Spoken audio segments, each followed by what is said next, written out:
그들을 떠나 돌 던질 만큼 가서 무릎을 꿇고 기도하여 이르시되 아버지여, 만일 아버지의 뜻이거든 이 잔을 내게서 옮기시옵소서. 그러나 내 원대로 마시옵고 아버지의 원대로 되기를 원하나이다 하시니 천사가 하늘로부터 예수께 나타나 힘을 더하더라. 함께 봅니다. 시작. 예수께서 힘쓰고 애써 더욱 간절히 기도하시니 땀이 땀에 떨어지는 핏방울같이 되더라. 아멘. 네, 오늘은 겟세마네 기도의 교훈이라는 말씀으로 함께 은혜를 나누도록 하겠습니다. 예수님은 죄와 사망 아래서 노예로 신음하는 우리들을 구원하시고자 하나님의 자리를 버리시고 사람의 몸을 입고 이 땅에 오셨습니다.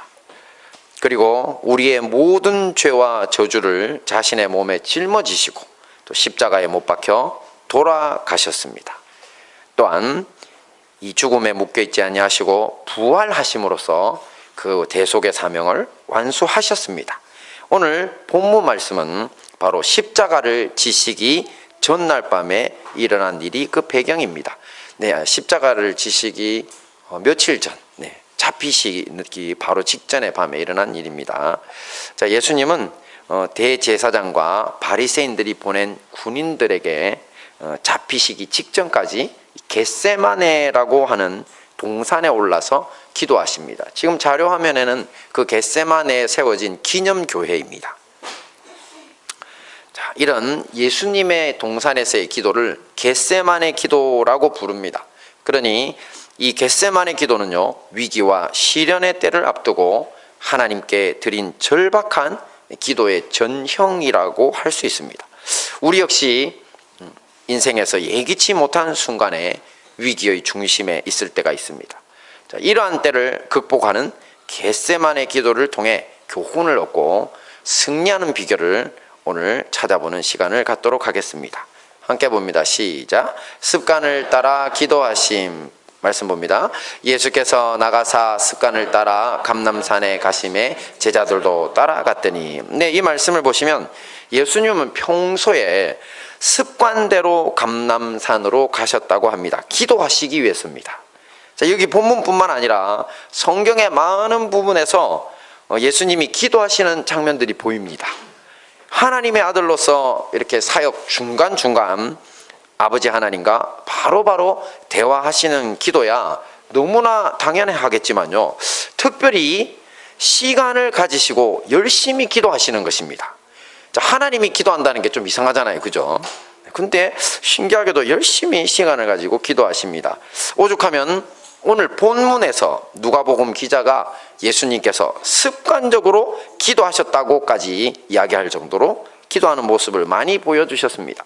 자, 그래서 여기서 우리는 먼저 금방 우리가 좀 이상하다고 이야기한 것처럼 예수님이 기도하신 이유에 대해서 한번 생각해 보도록 하겠습니다. 자, 자녀를 길러보신 분들은 잘 아시겠지만 어린아이들일수록 모든 부분에서 부모를 흉내내고 닮으려는 경향이 참 강합니다. 자, 우리 집 막내는요, 걷는 모습도 아빠랑 거의 닮았다는 이야기를 듣습니다. 제가 흉내내라고 한 적이 없는데 제 걸음걸이를 흉내내는 겁니다. 자, 이것은 자녀들이 태어나면서부터 부모를 잘 흉내내어야 빨리 이 험한 세상에 적응해서 잘 살 수 있기 때문입니다. 자, 이런 자녀들의 본보기의 대상이 되는 부모의 행동을 교육학에서는 역할 모델 이렇게 부릅니다. 자, 이 점에서 우리 부모된 사람들은 긴장해야 합니다. 우리가 역할 모델로서 보이는 본보기의 행동을 자녀들이 그대로 따라하고 나중에는요, 자신이 따라한 사람과 같은 생을 살아가기 때문입니다. 우리를 창조하신 하나님도 마찬가지입니다. 하나님은 우리의 영적인 부모님이라고 할 수 있습니다. 그러니 우리에게 좋은 본을 보이려고 하십니다. 그래야 우리의 영성이 바르게 잘 자라고 성숙할 수 있기 때문입니다. 예수님께서도요, 잡히시기 전 제자들의 발을 씻기시면서 이 점을 분명히 하셨습니다. 함께 봅니다. 시작. 내가 너희에게 행한 것 같이 너희도 행하게 하려 하여 본을 보였노라. 예수님의 발을 씻기시는 성김의 리더십을 본받으라고 하시는 것입니다. 이처럼 예수님이 이 땅에 오셔서 보여주신 모든 삶의 모습이 우리에게는 역할 모델, 본보기 모델이 되는 것입니다.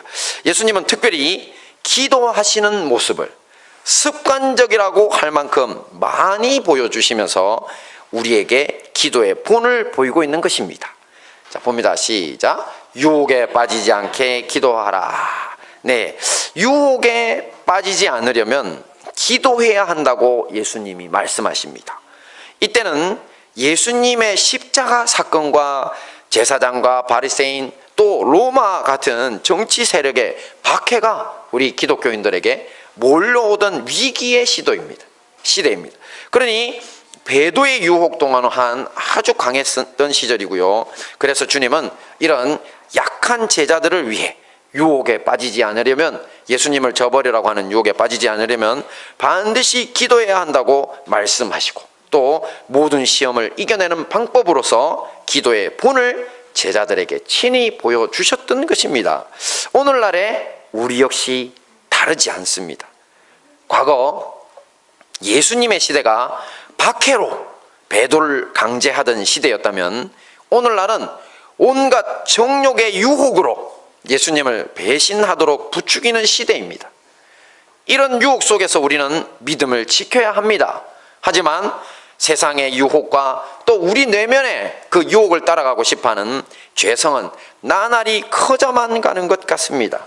함께 봅니다. 시작. 너희는 유혹의 욕심을 따라 썩어져가는 구습을 좇는 옛사람을 벗어버리고. 이 말씀을 보시면 우리가 비록 예수님을 믿고 영적으로는 다시 태어났다고 하지만 그렇게 선언이 되어 있습니다. 그죠? 아직 우리의 안팎은요, 실제로 유혹의 욕심을 따라 썩어져가는 옛 습관을 따라 사는 죄악된 모습 그대로임을 알 수 있습니다. 저것이 우리의 실체입니다. 그래서 하나님의 말씀은 해결책을 제시합니다. 시작. 하나님을 따라 의와 진리의 거룩함으로 지으심을 받은 새 사람을 입으라. 네, 새 사람을 입으라고 합니다. 근데 여기서 특별히 진리의 거룩함으로 지으심을 받은 새 사람이라고 할 때, 진리라고 말하는 것의 원어는요, 알레테이아라고 하는 단어입니다. 이것은 원래 올바름, 정직, 타당한 규범과 같은 바른 가치관을 나타내는 단어입니다. 그러니 이 말씀은 우리가 하나님 닮은 의로운 행동과 또 타당한 규범을 실천하는 새로운 가치관으로 지어져야 한다는 것입니다. 자, 하지만 우리 모두가 아는 것처럼 우리의 욕심과 재성에 찌든 옛 자아가, 우리 속에 들어있는 세상적인 가치관이 그렇게 만만한 상대가 결코 아닙니다. 오죽하면 믿음의 선배 사도 바울도 한탄합니다. 사도 바울 하면 대단한 분이죠. 같이 봅니다. 시작. 오라, 나는 공고한 사람이로다. 이 사망의 몸에서 누가 나를 건져내랴. 네, 사실 저 말을 할 때는 앞에 죄와 사망의 몸이란 뜻이 붙어 있습니다. 뒤에 보면 다 죄와 사망이라고 붙여 쓰거든요. 그러니까 믿음의 선배 사도 바울 같은 대단한 사람도 자기의 죄성이 참 이게 이기기가 보통 상대가 아니라는 이야기입니다. 자, 자료화면을 보시면요, 어려서부터 도망갈 수 없도록 이렇게 묶여 지낸 아기 코끼리는 습관이 되어가지고요, 어른 코끼리가 되어서는 도망갈 수 있는데도 불구하고 아예 도망가려고 하지 않는다는 것입니다. 이 다른 말로 저런 것을 학습된 무기력이라고 합니다. 옛날에 제가 한번 다뤘죠. 자, 그리스도인 된 우리가 아직도 쉽게 이렇게 정욕에 빠지거나 말이나 행동으로 타인과 가족에게 상처를 주는 등 죄를 반복하는 것 역시 어려서부터 습관이 된 이런 죄와 관련이 있습니다. 몇 년 전에 발표된 미국 듀크 대학교 연구진의 습관에 관한 연구 결과가 있었는데요. 그때 봤더니만 우리의 매일 행동의 약 40%가 아예 특별한 의사결정의 결과가 아닌 그냥 습관에 의한 결과라고 합니다. 우리의 모든 행동들의 40%는 아무 생각 없이 습관적으로, 그러니 쉽게 말해서 생각할 겨를도 없이 그냥 죄에 관해서 우리가 죄악된 행동을 하던 대로 하면서 살아가는 것입니다. 그러니 우리가 바뀌고 싶다고 하루아침에 쉽게 바뀌지 못했던 이유가 바로 뭐에 있었다고요? 습관에 있었던 것입니다. 하지만 해결책이 없는 것은 아닙니다. 자, 함께 봅니다. 시작. 오직 심령으로 새롭게 되어. 여기서 심령이란 마음심, 영은 영혼, 마음과 영혼을 말하는데요. 마음과 영혼을 새롭게 하면 습관이 바뀌고 새로운 사람이 될 수 있다는 겁니다. 근데 어떻게 하면 우리의 심령을 새롭게 할 수 있는가? 답이 뭐라고요? 기도입니다. 기도. 네, 우리의 수요 찬양 기도회를 아니면 주일날 예배 때 기도를 한번 생각해 보십시오. 그냥 찬양을 생각 없이 부르다가도 갑자기 주여 삼창하고 뜨겁게 통성기도 하고 이 부르짖고 하나님께 한참을 매달리다가 다시 그 찬양을 부르면요, 이 가사가 전혀 새롭고 때론 가슴이 벅찬 감동을 선사해 줍니다. 왜냐하면 기도 때문에 우리의 심령이 새롭게 됐기 때문입니다. 그리고 이번 주 수요일에 오셨던 필리핀 민다나오의 김영진 선교사님이 간증하신 내용이 있습니다. 그분이 뭐라고 했냐면, 이 하나님의 말씀을 가르치지도 않고 그냥 그 동네 사람들하고 말씀을 꺼내놓고 그 동네 언어로 그냥 읽기만 한 다음에 이제 열심히 기도만 했을 뿐인데 가르치지 않았습니다. 사람들이 갑자기 자기 자신의 죄를 실토하고요, 하나님께 엎드려서 통곡하는 놀라운 역사가 일어나더라고 이번 주 오셔가지고 간증을 하시는 겁니다. 자, 이렇게 기도는 우리의 심령을 새롭게 만듭니다. 우리의 결심과 배운 말씀의 실천에다가 동력을 제공해 주는 것입니다. 할 수 있게 만들어 주는 것이죠. 그러니 습관적으로 죄를 짓던 것을 습관적으로 기도하는 것으로 바꾸십시오. 네, 그렇게 기도하면 우리의 본성이 하나님을 닮게 되어 이 죄악된 세상의 유혹을 이겨내는 새로운 사람이 될 수 있을 것입니다. 함께 봅니다. 시작. 아버지의 원대로 되기를 원하나이다. 네, 우리가 겪는 인생의 시련들은요, 항상 우리의 믿음을 시험합니다. 어떤 때는 정말 감당하기 힘들다 싶을 만큼의 시련과 유혹의 순간들도 정말 많습니다. 자, 이런 때에 우리는 두 가지 선택을 보통 해야 합니다. 자, 하나는 나의 뜻을 세우고 고집을 부리는 것. 네, 이 시련의 때에, 환난의 때, 그래도 나는 무조건 내 뜻을 이루어야 되겠다. 고집 피웁니다. 자, 아니면 하나님의 뜻을 찾고 순종하는 것. 둘 중에 하나를 선택해야 합니다. 자, 오늘 본문 말씀 속 예수님께서도 지금 동일한 시련의 순간에 서 있습니다. 인류 역사상 가장 잔인하고 참혹한 형벌이라는 십자가의 형벌이 자신을 기다리고 있다는 것을 예수님은 누구보다 잘 알고 있습니다. 십자가 처형은요, 죄수의 살이 찢겨나갈 정도의 채찍질로 먼저 심하게 고문을 합니다. 그리고 살아있는 사람을 나무 위에 묶어두고 그의 팔과 다리에 못을 박아 높이 세워서 매달아 두면 그의 못이 박힌 상처에서 흘러내린 피 때문에 출혈 과다가 되어 지옥과 같은 고통과 갈증 속에서 서서히 말라 죽게 되는 그야말로 저주의 형벌입니다. 이런 것을 알고 있는 예수님은 정말 이런 일만큼은 피하고 싶었습니다. 그게 예수님의 본심입니다. 하지만 자기의 뜻을 고집하지 않습니다. 주님께 드린 기도입니다. 시작. 그러나 내 원대로 마시옵고 아버지의 원대로 되기를 원하나이다. 네, 돌이켜보면요, 우리는 얼마나 많은 시간을 기도 제목이라고 하는 미명하에 우리의 뜻을 정해놓고 고집스럽게 주님께 이루어 달라고, 나는 못하겠다고 매달렸는지 모릅니다. 때론 더 나쁜 경우로요, 교계의 지도자들 중에는 하나님의 분명한 거절의 뜻을 알고도 자기의 뜻을 하나님의 뜻으로 위장해서 성도들을 호도하는 나쁜 사람들이 있습니다. 대형 교회의 세습 사태, 또 크리스찬 지도자들의 각종 부정부패가 아주 좋은 예가 됩니다. 이들과 달리 예수님은 십자가를 피하고 싶은 이런 자기의 뜻을 세우기보다요, 예수님의 십자가 대속으로 온 인류를 용서하고 싶어 하시는 하나님의 크신 뜻을 받아들입니다. 그러면서 이 일을 감당할 힘을 달라고 기도하고 있습니다. 자, 아버지 하나님은 이런 예수님을 위해 천사를 보내어 돕습니다. 함께 봅니다. 시작. 천사가 하늘로부터 예수께 나타나 힘을 더하더라. 예수께서 힘쓰고 애써 더욱 간절히 기도하시니 땀이 땅에 떨어지는 핏방울같이 되더라. 네, 예수님이 기도하실 때 땀이 땅에 떨어지는 핏방울같이 되었다고 합니다. 부르짖어 기도하신 것입니다. 중동의 날씨는요, 낮에는 여름같이 덥고 밤에는 겨울같이 춥습니다. 이런 추운 상태에서 지금 겟세마네 동산은 산인데요, 산에서 기도하는데 땀이 난다는 것은 오직 부르짖는 기도 외에는 답이 없습니다.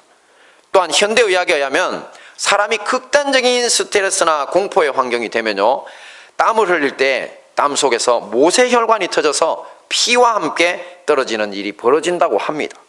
예수님은 이런 스트레스와 공포의 환경에 지지 않으시려고 오히려 힘쓰고 애써 더욱 간절히 부르짖어 기도하신 것입니다. 이런 간절한 기도는 결국 예수님이 앞으로 겪을 참혹한 십자가의 피 흘림을 이길 힘을 얻게 했습니다. 그리고 마침내 예수님은 십자가에서 승리하게 되셨습니다. 그래서 우리가 신학적으로는 예수님은 십자가에서 왕으로 등극하셨다고 합니다. 우리도 이렇게 예수님처럼 자신의 뜻은 내려놓고 주님의 뜻에 순종하여 승리할 힘을 달라고 부르짖어 기도해야 할 것입니다. 하지만 대조적인 사람들이 오늘 이야기 속에 나옵니다. 자, 그때에 예수님과 최후의 만찬을 마치고 슬픔으로 인해서 마음이 무겁고 힘들었던 제자들에 대한 이야기입니다. 성경에 보시면 제자들이 슬펐다고 나와 있습니다. 그들은 예수님이 피땀 흘려 기도하시는 동안 잠이 들어 있었습니다. 이 점이 정말 중요합니다. 예수님은 습관이 될 만큼 기도에 힘쓰셨고 자기의 뜻보다 하나님의 뜻에 순종하고자 하는 기도로 단련된 분이었다면 예수님의 공생의 기간 동안 제자들이 보여주었던 모습은 정반대의 모습이었습니다. 70명의 제자들이 예수님의 권능을 받고 나가서 전도하면서 각종 질병과 또 귀신을 내어쫓는 이런 하나님 나라 사역을 하면서 참 기쁨으로 돌아왔던 것이 얼마 지나지 않은 어느 날이었습니다. 그때 제자들은요, 부모가 데리고 온 간질로 이 죽어가는 아이, 귀신이 자꾸 간질을 일으키고 아이를 물에도 던지고 불에도 던집니다. 그래서 그것을 이 아버지가 쫓아달라고 제자들에게 데려왔더니만 제자들이 실패하는 일이 벌어지고 맙니다. 결국 기도하고 돌아오시던 예수님이 이 일을 해결하셨습니다. 자, 이때 제자들이 조용한 시간에 예수님께 찾아와서 심각한 얼굴들을 하고요, 왜 이번에 우리들은 이렇게 실패했느냐고 원인을 물었습니다. 그때 예수님의 대답이 이것입니다. 시작. 이르시되 기도 외에 다른 것은 이룬주가 나갈 수 없느니라. 네, 제자들의 기도가 소홀했던 삶에서 그 원인을 찾으시는 것입니다. 하나님이 은혜 주시고 능력을 주셨는데도 불구하고 기도 안 하니까 다 떠나가 버린 겁니다. 그 능력이. 이 외에도 제자들은 자기들 중에 누가 더 큰 자인지 논란이 붙어 싸움질을 일삼던 사람들입니다. 하나님은 예수님의 희생과 고난을 통해서 하나님의 나라를 세우려고 하셨는데 제자들은 이런 하나님의 뜻보다는 세속적인 왕권을 예수께서 받으시면 그 밑에서 부귀와 공명을 누리려고 자기들의 뜻을 세우기에 여념이 없었던 것입니다. 그러니 누가 더 큰 자냐고, 나중에 누가 재상이 되고 누가 장관이 될 거냐고 그렇게 이야기하다가 진짜 싸움질을 했던 것입니다. 그러니 가장 중요한 위기의 순간에 기도하지 못하고 잠자는 모습을 보이고 말았던 것입니다. 그리고 예수님이 잡히신 후에 베드로를 보시면 예수님을 3번이나 부인합니다. 그것도 저주하면서 주님을 부인했다고 합니다. 제자들은 또 뿔뿔이 흩어지고 숨어서 두려움에 떠는 요즘 말로 엉망진창의 모습을 보여주고 말았습니다. 자, 이것이 우리에게도 아주 중요한 교훈이 됩니다. 우리 역시요, 평소의 모습 속에서 기도에 힘쓰고 또 주님의 뜻을 세우고자 노력하는 삶을 살지 않으면 결정적인 순간에 이르러 제자들처럼 잠이 들어서 인생의 낭패를 보게 될 것이라는 깨달음을 주기 때문입니다. 자, 말씀을 정리하겠습니다. 오늘 겟세마네의 기도를 통해서 우리가 얻을 수 있는 교훈은 무엇이었습니까? 첫째, 습관을 따라 기도하셨습니다. 영의 부모님이신 예수님은 우리의 영적 성장을 위한 역할 모델이 되기 위해서 특별히 습관이라고 할 만큼 기도에 힘쓰시는 모습을 보였다고 했습니다. 둘째는 뭐였죠? 네, 유혹에 빠지지 않게 기도하라. 네, 기도는 우리의 심령을 새롭게 해서 새 사람을 만드는 동력이 되므로 습관적으로 죄를 짓던 것을 습관적으로 기도하는 것으로 바꾸라고 했습니다. 마지막에 뭐였습니까? 아버지의 원대로 되기를 원하나이다. 나의 뜻이 아닌 주님의 뜻을 세우기 위한 기도에 힘써야 생의 위기의 순간을 아버지의 뜻대로 승리할 수 있다고 했습니다. 이 모든 말씀으로 승리하시는 우리 행복한 다니엘 교회와 형제교회 성도님들 되시기를 축원합니다. 아멘. 우리 다